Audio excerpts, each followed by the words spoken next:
4 ফিটের বড় অ্যাকুয়ারিয়ামটাকে এই জায়গাতে পরিবর্তন করে আমাকে এই জায়গায় নিয়ে আনতে হবে। মাছ ধরার জন্য বাসার জিনিসটা ব্যবহার করে সেই জিনিসটা নিয়ে নিয়েছি। এক এক করে সব মাছগুলো ধরে নিয়ে নিয়েছি। আপনারা মনে করতে পারেন এখানে মাছ অনেক কম আছে, কিন্তু না, আমি অন্য জায়গায় মাছ রেখেছিলাম। মানি প্ল্যান্টটা সরিয়ে নিয়েছি কারণ 10 ফিটের পাইপটাকে আমি সরাসরি আমার অ্যাকুয়ারিয়ামের সাথে যোগ করে বাথরুমে নিয়ে যাব। আপনারা সহজে পানিটাকে পরিবর্তন করতে পারেন কোনো কষ্ট ছাড়া। কিন্তু কিভাবে বড় পাইপ দিয়ে সহজে পানিটা পরিষ্কার করা যায় এটা জানতে চান তাহলে কমেন্ট করতে হবে। তারপর আস্তে আস্তে পানিটাকে ড্রেন হতে দেখতেই পারছেন কত সুন্দরভাবে ড্রেন হয়ে যাচ্ছে, কিন্তু এটা শেষ হতে মিনিমাম আধা ঘন্টা সময় লেগেছিল। নিচের ময়লাগুলোকে পরিষ্কার করার পর আমি আমার ফিল্টার এবং মাল্টিপ্লাগ যা ছিল সব ছড়িয়ে নিয়েছি। 4 ফিটে অ্যাকুয়ারিয়ামটা রেডি আছে এই জায়গায় রাখার জন্য, কিন্তু অ্যাকুয়ারিয়ামটা রাখার জন্য নিচে কিছু রাখতে হবে, এই জন্য আমি ইট সংগ্রহ করতে চলে গেছি। ইটগুলো দেখার সাথে সাথে আমি ইটের কাছে চলে একটি ইট নিয়ে নিয়েছি। ইটগুলো বস্তায় ভরে সরাসরি চলে এসেছি। আমি লিফট থেকে বের হয়ে সরাসরি বাসায় প্রবেশ করেছি। প্রবেশ করার সাথে সাথে আমি ইটগুলো এক এক করে বের করে দেখাচ্ছি। এখানে ইটগুলো একদমই আগের ইট নয়, কারণ এখানে আমি ফ্রেন্ডের থেকে সংগ্রহ করেছি। প্রত্যেকটা ইটের দাম হলো 10 টাকা করে।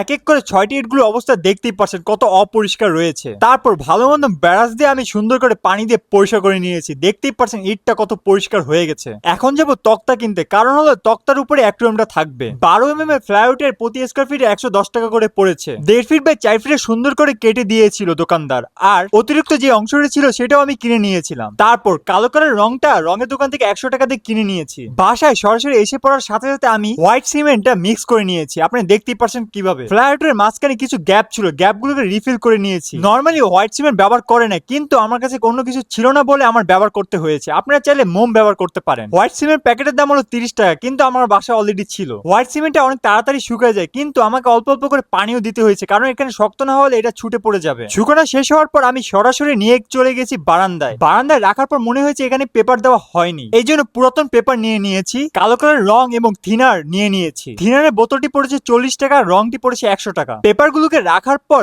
তক্তা উপরে রেখে নিয়েছি। ভালো মতো রঙের ডিব্বা ঝাঁকানোর পর আমি সরাসরি রঙের ডিব্বা খুলে নিয়েছি। খুলে রং করা শুরু করেছি। ধাপে ধাপে রংটা করেছি, কারণ এখানে রংগুলো একসাথে করা সম্ভব না, একসাথে করতে চাইলে হাতে লেগে যাবে। তারপর বড় ফ্লাইউডের চারপাশে সুন্দর করে রংটা করে নিয়েছি, কারণ এখানে পানির মাধ্যমে ড্যামেজ না হয়। ছোট ফ্লাইউডটা শুকানোর সাথে সাথে আমি উল্টে নিয়েছি। উল্টানোর সাথে রংটা অনেক সুন্দর করে চারদিকে করে নিয়েছি, কোনো জায়গা বাদ দেই নাই। কাজটা শেষ হওয়ার সাথে সাথে বৃষ্টি পড়া শুরু হয়েছে, এই জন্য সরাসরি আমাকে বাসায় নিয়ে আনতে হয়েছে। আর এখানে এখন পর্যন্ত শেষ হয়নি, আমি পরের ভিডিওতে আমি বাকি সব দেখাবো কিভাবে কি হয়েছে। আল্লাহ হাফেজ।